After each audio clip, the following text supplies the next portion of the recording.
이 자리 하나님의 은혜와 평강이 우리 모두에게 함께 하시기를 기원드립니다. 오늘 본문은 우리가 잘 아는 다윗과 요나단의 아름다운 사랑의 스토리입니다. 이 둘의 이야기는 17장으로 거슬러 올라갑니다. 17장은 우리가 잘 아는 다윗과 골리앗의 그 싸움 이야기가 나옵니다. 다윗이 골리앗을 물맷돌 하나를 가지고 쓰러뜨립니다. 우리 이스라엘 군대가 어떻게 돼요? 블레셋과의 전투에서 승리를 얻게 됩니다. 다윗이 골리앗의 머리를 이게 딴다라는 표현으로 머리를 이렇게 따서 머리를 들고 사울 왕에게 이렇게 가서 승리를 보고를 합니다. 그 사울 왕 곁에 있던 사람이 누구냐면 오늘 본문에 등장한 요나단입니다. 요나단은 이 모습을 보면서 다윗에게 깊은 감명을 받았던 것 같아요. 그래서 18장 1절에서 3절에서 그 깊은 감명을 받은 표현을 이렇게 표현하고 있습니다. 다윗이 사울에게 말하기를 마침에 요나단의 마음이 다윗의 마음과 하나가 되어 요나단이 그를 자기 생명같이 사랑하니라. 3절입니다. 요나단은 다윗을 자기 생명같이 사랑하여 더불어 언약을 맺었다라고 되어져 있습니다. 요나단은 다윗을 보자마자 뭔가 모르게 마음이 뜨거워졌던 것 같습니다.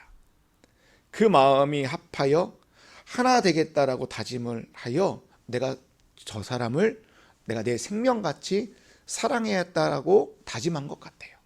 그래서 그 사랑을 표현하기 위하여 뭐예요? 다윗과 언약을 맺고요. 자신이 갖고 있는 겉옷을 내어주기도 하고요.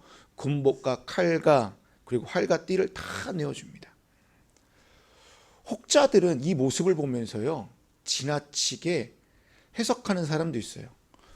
다윗과 요나단은 아름다운 사랑의 이야기가 아니라 동성애다. 어떻게 남자가 남자를 이렇게 사랑할 수 있느냐라고 얘기를 해요. 근데 이거는 우리가 다 아는 것처럼 잘못된 해석이라고 저는 생각이 되어집니다. 여러분, 요나단의 마음과 다윗의 마음이 하나 된 이유가 무엇이었을까요? 요나단과 다윗의 나이가 비슷하지도 않았습니다.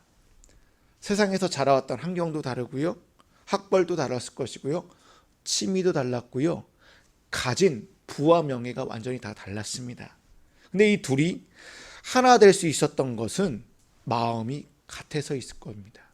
어떠한 마음이 같아서 이 둘이 하나 될 수 있었을까요? 바로 하나님의 구원하심을 의지하는 모습이 같았다는 것입니다. 요나단은 블레셋과의 전투에서 전쟁하다가 이러한 고백을 합니다. 14장 6절에 있는 말씀입니다. 요나단이 자기의 무기를 든 소녀에게 이르되 우리가 이 할례 받지 않는 자들에게 건너가자. 여호와께서 우리를 위하여 일하실까 하노라. 여호와의 구원은 사람이 많고 적음에 달리지 아니하였다라고 되어져 있습니다. 그리고 다윗도 골리앗과의 싸움에서 비슷하게 고백을 해요. 17장 47절에 있는 말씀입니다. 여호와의 구원하심이 칼과 창에 있지 아니함을 이 무리에게 알게 하리라. 전쟁은 여호와께 속한 것인지 그가 너희를 우리 손에 넘기시리라. 여러분, 요나단의 고백과 다윗의 고백은 같은 고백이에요. 요나단과 이 다윗 둘 다 전쟁이 하나님께 속한 것임을 누구보다도 잘 알고 있었기 때문에 만천하의 여호와의 이름을 드높이기 위하여 전쟁에 나갔다라는 것입니다. 또한 이 모든 고백은 자신의 연약함 가운데에 나왔던 고백이었습니다. 요나단은요, 처음에는 블레셋과의 전투에서 승기를 잡는 것 같아요. 근데요, 어느 한순간에 전세가 역전이 되어 패배하기 일보 직전이었습니다. 다윗은 우리가 아는 것처럼 골리앗과요, 외적으로 비교가 되지도 않을 만큼 너무나 왜소한 체격의 또 어린 나이였습니다. 요나단이든 다윗이든 외적으로는요, 도무지 이길 수 없는 상황이었습니다. 그런데요, 이들은 자신이 믿고 있는 하나님, 아까 좀 전에 봤던 고백처럼 칼과 창, 군대의 수가 많고 적음을 의지하지 않고요, 이들은 오직 여호와의 구원하심을 바라보면서 전적으로 하나님만을 의지하며 나갔을 때에 전세를 역전시켜서 전쟁에서 승리하였다는 것입니다. 저는 어제 설교를 준비하면서 요나단의 고백과 다윗의 고백을 보면서 저의 신앙을 잠시 한번 되돌아보았습니다. 말로는 여호와의 구원이라고 말을 하고 전쟁은 여호와께 속한 것이라고 말은 하는데 툭하면 모든 것이 사람이 많고 적음에 달려있는 것처럼 생각을 하였고요. 칼과 창이 있어야만 뭔가 할 수 있다라고 저도 모르게 생각했던 것 같아요. 왜 나는 요나단처럼, 나는 왜 다윗처럼 고백하지 못했을까? 사람이 많고 적음에 달려있지 않다라고 왜 고백하지 못했을까? 칼과 창에 있지 않음을 알면서도 왜 그렇게 고백하지 못했을까?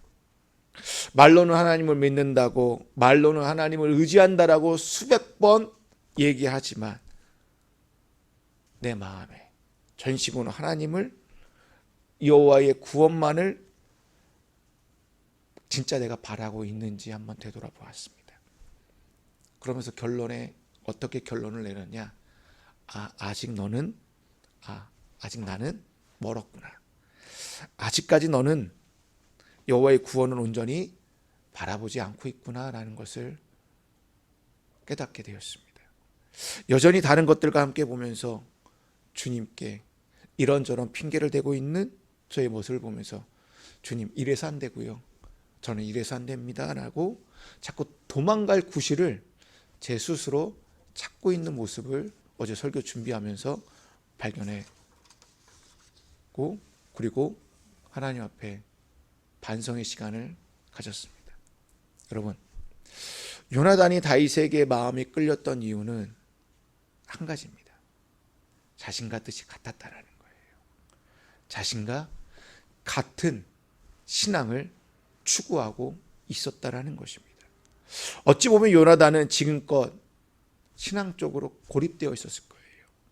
상당히 외로운 상태였을 것입니다. 아버지 사울은 하나님을 잘 경외하는 것처럼 보였는데 가면 갈수록 하나님과 점점 더 멀어져 가고 있고요. 영적 지도자인 사무엘과도 완전히 등을 돌려버렸습니다. 그리고 결정적으로 하나님께서 아버지를 왕으로 삼은 것을 후회했다라는 것까지 알게 되었을 때에 아들로서 요나단은 참으로 힘들었을 것입니다. 요나단은 신앙적으로 고민이 있어도 누구와도 상담할 수가 없어요. 대화를 할 수 있는 상대도 없었을 것입니다. 그냥 고독하게 성에서 혼자서 신앙생활을 묵묵히 해야만 했을 것입니다. 그런데 어느 날 블레셋과의 전투에서 이러지 못하고 저러지도 못하는 가운데 있었는데 생전 들어보지도 못한 베들레헴의 한 목동이, 어린 한 아이가 자기 앞에 툭툭 나타나서 내가 저 사람과 싸우겠습니다라고 전쟁터에 나가는 것입니다. 아무런 무기도 없이 여호와의 구원이 어쨌느니 저쨌느니 말하고 있고요. 전쟁은 여호와께 속한 것이라고 말하면서 물맷돌 하나를 가지고 골리앗과 싸워서 단번에 제압하는 모습을 요나단이 보게 됩니다. 요나단은 그 목동 다윗을 보면서 저자는 나와 같은 생각을 하고 있구나. 저자는 나와 같은 신앙을 갖고 있구나라는 것을 단번에 알아보고 자연스럽게 마음에 끌려 그를 자기 생명같이 사랑하게 되었다라는 것입니다. 그리고 언약까지 맺게 되었습니다. 여러분, 요나단과 다윗의 사랑은, 여러분, 그 밑바탕은 하나님을 더 사랑하였기 때문에 비롯된 사랑이었다라는 것입니다. 하나님을 더 사랑하였기 때문에 서로에 대한 갈등이 전혀 없었다라는 거예요. 누구든지 자신을 더 아끼고 사랑하였다라면 이 둘의 관계는 얼마 가지 못했을 거예요. 금방 깨졌을 거예요. 하지만 요나단이든 다윗이든 모두 다 그 마음 중심에 다윗보다 더 하나님을 더 중요시 여기고 더 사랑하였기 때문에 이 둘이 어떠한 갈등과 시기도 없이 오랫동안 사랑하는 관계로 지냈다라는 것입니다. 여러분 한번 잘 생각해 보세요. 제가 지금까지 좋게만 얘기했어요. 근데 한번 역으로 한번 생각해 보세요. 이 둘 사이가 누가 더 시기하고 누가 더 질투할 수 있었을까요? 요나단과 다윗 사이에서 인간적으로 생각해 보면 누가 더 시기 질투할 수밖에 없었을까요?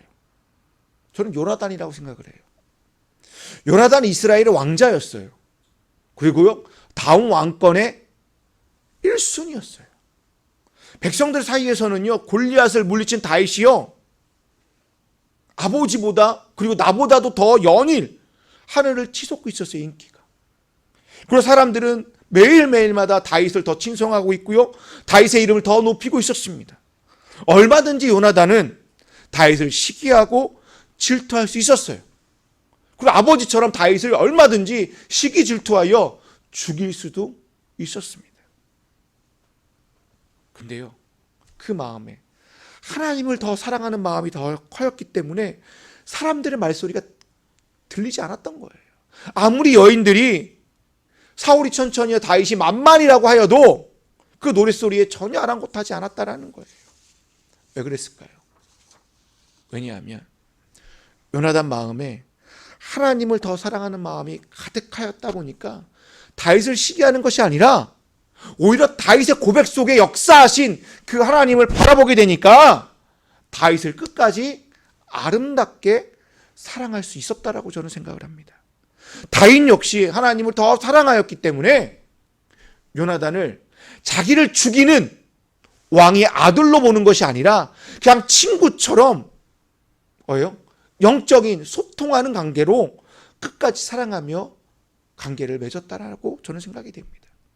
이 둘의 관계를 보면서 우리가 누구와 신앙적인 관계를 맺어야 되고 누구와 신앙적으로 가까이야 돼야 되고 누구와 더 깊이 사귐을 해야 되는지 깨달았으면 좋겠습니다. 만약 우리가 세상을 조금이라도 의지하고 칼과 그리고 창을 조금이라도 의지하였다면 골리앗 같은 친구를 만났을 것입니다. 사람의 많고 적음을 따지고 의지하였다면 내 곁에 블레셋 같은 친구들이 너무나 많았을 거예요. 내가 사람을 의지하고 내가 사람의 권력과 사람의 그 백그라운드를 내가 바라보았다라면 사울과 같은 친구들이 내 주변에 너무나 많을 것입니다. 하지만 우리가 하나님을 의지하는 마음을 가지고 있다면 하나님을 의지하는 다윗과 같은 친구, 요나단 같은 친구들이 내 주변에 엄청나게 많을 것입니다. 그리고 여러분, 우리는 참된 신앙인이에요. 하나님을 의지하며 여호와의 구원하심을 바라보면서 전쟁이 여호와께 속한 거라는 걸 누구보다도 잘 아는 우리는 사람들의 외형이나 신분을 보고 사람을 사귀는 자들이 아니라는 거예요. 그 사람이 어떠한 모습을 하고 있고 그 사람이 나에게 어떠한 이익을 줄 것인가를 따지면서 만나지 않는다라는 거예요. 하지만 세상은요, 칼과 창을 그리고요 사람이 많고 적음을 따진다라는 거예요. 어떤 칼이 더 멋있고 어떠한 창이 더 아름다운지를 따지면서 외형을 보고 있고요, 신분을 보고 있습니다. 그래서 사람을 가려서 만나요. 일명 급이 맞지 않으면 수준이 안 맞아서 같이 할 수 없다라고 생각하여 사람을 가려서 만납니다. 근데요, 교회도 언제부터인가요? 급을 따져요. 우리 교회 정도면 이 정도 교회와 이렇게 관계를 맺어야 되고 내가 이 교회에 이 정도 규모의 교회에 다니면 이거에 못지않는 교회의 성도들과 내가 영적인 교제를 해야 된다고 생각을 해요. 그래서 사람을 자꾸만 뭘로 봐요? 교회도요, 외모로 봐요. 외형을 보게 된다는 거예요. 그러면 온전한 사귐이 이루어질 수 있을까요? 그럼 온전하게 다윗과 요나단처럼 깊은 자기 생명까지 내어줄 수 있는 그러한 사랑을 할 수 있을까요? 저는 아니라고 생각합니다. 여러분, 다윗과 요나단 같은 사이는 영적인 깊은 관계 속에서 오는 사귐입니다. 여러분, 이러한 사귐은요 어디서부터 출발되냐면 바른 신앙을 에서부터 시작돼요. 내가 바른 신앙에 대한 고민을 할 때 올바른 관계를 맺을 수 있다라는 거예요. 내가 바른 신앙에서 함께 고민하며 나갈 때에 그 비전을 함께 나눌 수 있는 사람들과 함께 깊은 관계를 맺게 되고 깊은 사귐이 이루어진다라는 이야기입니다. 내가 만약 하늘을 바라보고 있다면 하늘을 바라보는 사람과 만날 수밖에 없어요. 근데 내가 지금 땅을 바라보고 있다면 땅을 바라보는 사람과 사귐을 가질 수밖에 없다라는 것입니다.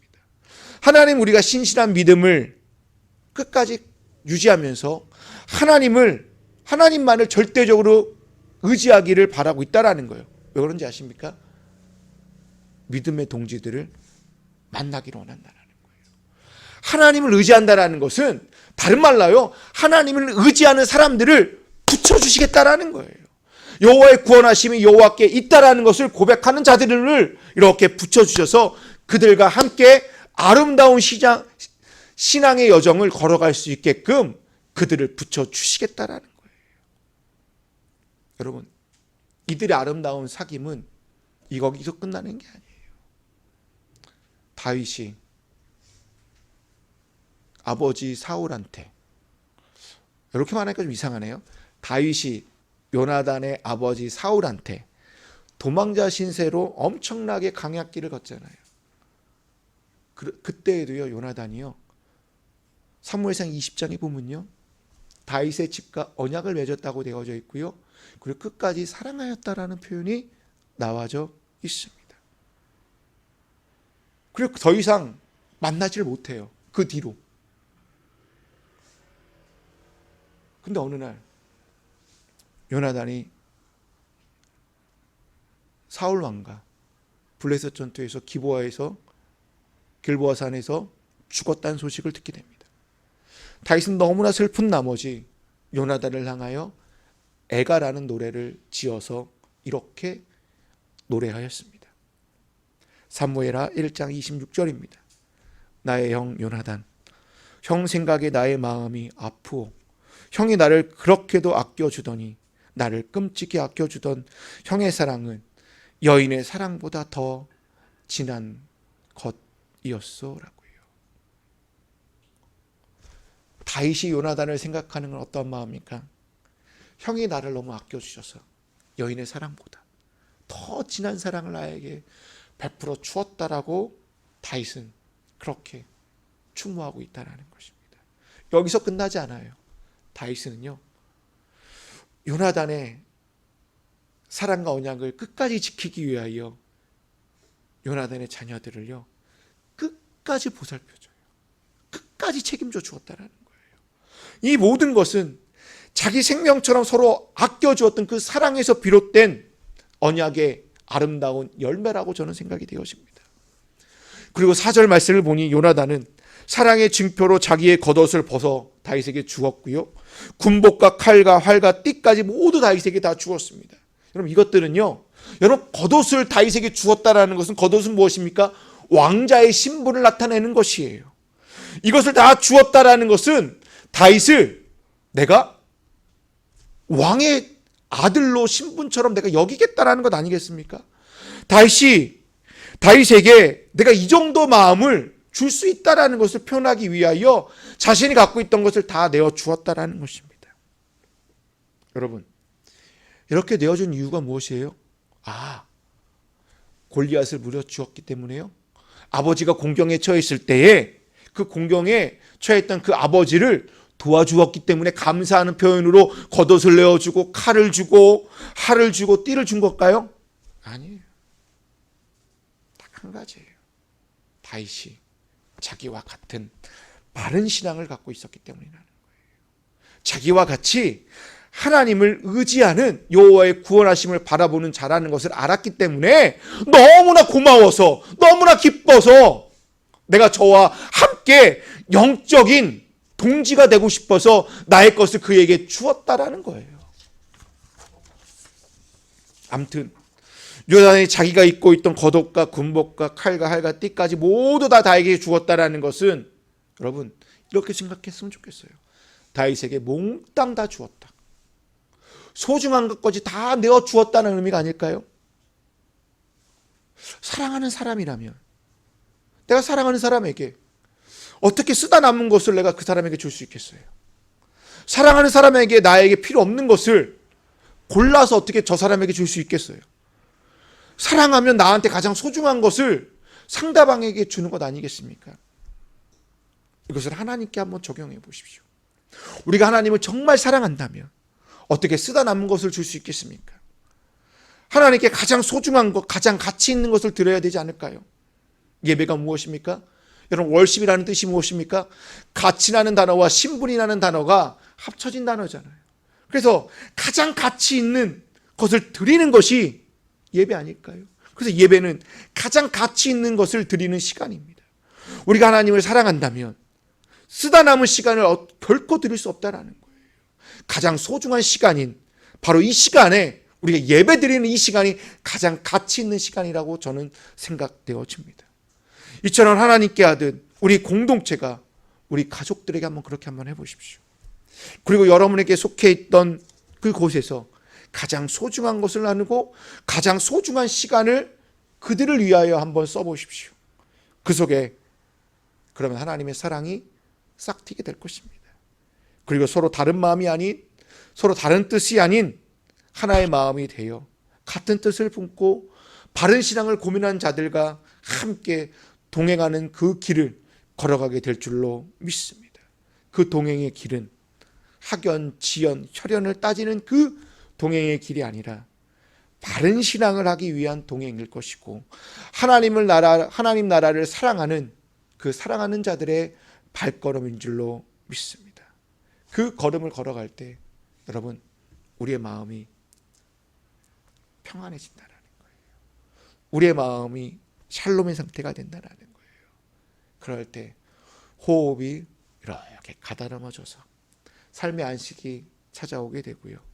나와 함께하는 자들에게 저들의 그 기쁨이 나의 기쁨이 되고 저들의 슬픔이 나의 슬픔이 되고 저들의 성취가 이루어지고 저들이 잘된 것이 나의 칭찬이 되고요. 또한 격려가 되고 함께 기뻐해주는 아름다운 건강한 모습으로 이렇게 발전될 거라고 저는 믿습니다. 끝으로 우리도 다윗과 요나단처럼 서로에 대한 사랑을 우리 삶에 어떻게 나타나야 될 것인지를 사도 바울의 가르침을 통하여 구체적으로 살펴보기를 소망합니다. 로마서 12장 15절과 16절 그리고 18절에 있는 말씀입니다. 기뻐하는 사람과 함께 기뻐하고 우는 사람들과 함께 우십시오. 서로 한 마음이 되고 교만한 마음을 품지 말고 비천한 사람들과 함께 사귀고 스스로 지혜에 있는 채 하지 마십시오. 여러분 쪽에 살 수 있는 대로 모든 사람과 더불어 화평하게 지내십시오.